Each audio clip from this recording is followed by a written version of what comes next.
Hi friends, welcome back to our channel. Friends, మన channel pro kabaddi season 11 సంబంధించిన ప్రతి చిన్న అప్డేట్ మన ఛానల్లో రెగ్యులర్ వస్తుంటాయి.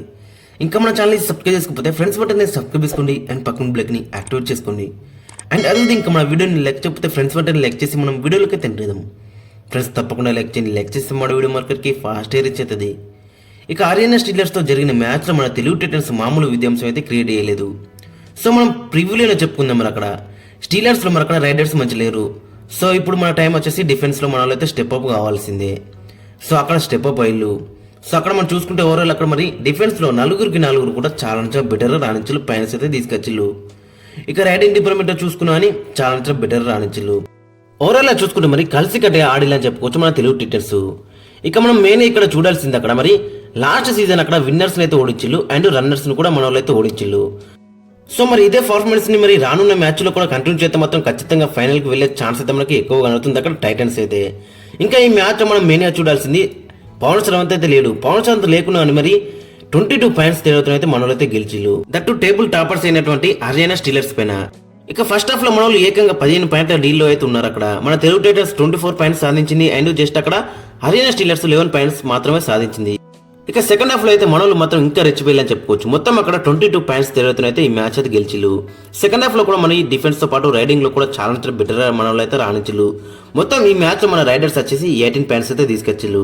ఇక డిఫెన్స్ లో అక్కడ మనం చూసుకుంటే మరి 16 ట్యాకిల్ పాయింట్స్ అయితే మనలో అయితే తీసుకొచ్చిల్లు. ఇక మనోళ్ళు 4 సార్లు ఆల్అౌట్ అయితే వేసిల్లు అక్కడ ఆర్యనా స్టీలర్స్ ని. మరి ఈ సీజన్ లో మరి ఇదే రికార్డ్ అని చెప్పుకోవచ్చు. మరి 4 సార్లు అయితే మనోళ్ళు అయితే ఆల్అౌట్ చేసిల్లు. మరి ఇంతకుముందు ఏ టీం కూడా అక్కడ మరి 3 సార్లు కంటే ఎక్కువ ఆల్అౌట్ అయితే చేయలేదు. సో మన తెలుగు టైటన్స్ మరి ఈ మ్యాచ్ లో మరి 4 సార్లు ఆల్అౌట్ చేసి అక్కడ 8 పాయింట్లు అయితే తీసుకొచ్చింది. సో మనకి ఇంకా ఎక్స్ట్రాస్ అయితే అక్కడ 7 పాయింట్స్ అయితే మనకైతే కనబడుతున్నాయి. ఓవరాల్ గా చూసుకున్న మరి 49 అండ్ 27 తేడాతో అయితే మనలో అయితే గెలిచిల్లు. ఇక మన రైడర్స్ విశాఖ మరి రైడర్స్ లో అక్కడ ఆశిష్ నారోల్ ఏకంగా 11 రైడ్ పాయింట్లు అయితే తీసుకొచ్చింది. ఇక విజయ్ మాలిక్ అక్కడ 8 పాయింట్స్. ఇంకా సాగర్ రావల్ అక్కడ డిఫెన్స్ అక్కడ చూసుకుంటే I5 సాధించిండు. శంకర్ గది అక్కడ మరి అతను కూడా I5 అయితే సాధించిండు.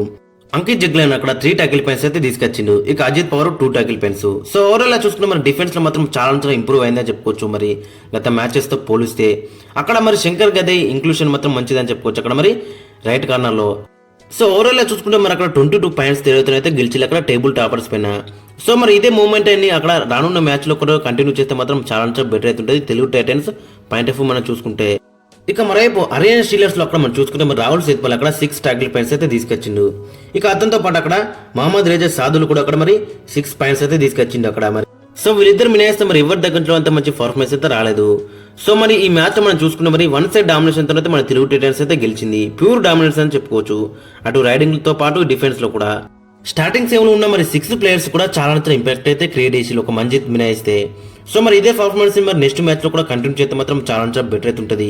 ఇక మనకు నెక్స్ట్ మ్యాచ్ వచ్చేసి అక్కడ యూ ముంబైతో బెంగళూరు వారియర్స్తో అవుతుంది బ్యాక్ టు బ్యాక్. సో మరి ఏ విధంగా ఆన్సర్ అనేది ఇంట్రెస్టింగ్ కనబడుతుంది. ఫ్రెండ్స్ మరి మీ ఒపీనియన్ అయితే కింద కామెంట్స్ అయితే మెన్షన్. మరి ఈ మ్యాచ్ గురించి మీరేమనుకుంటున్నారు?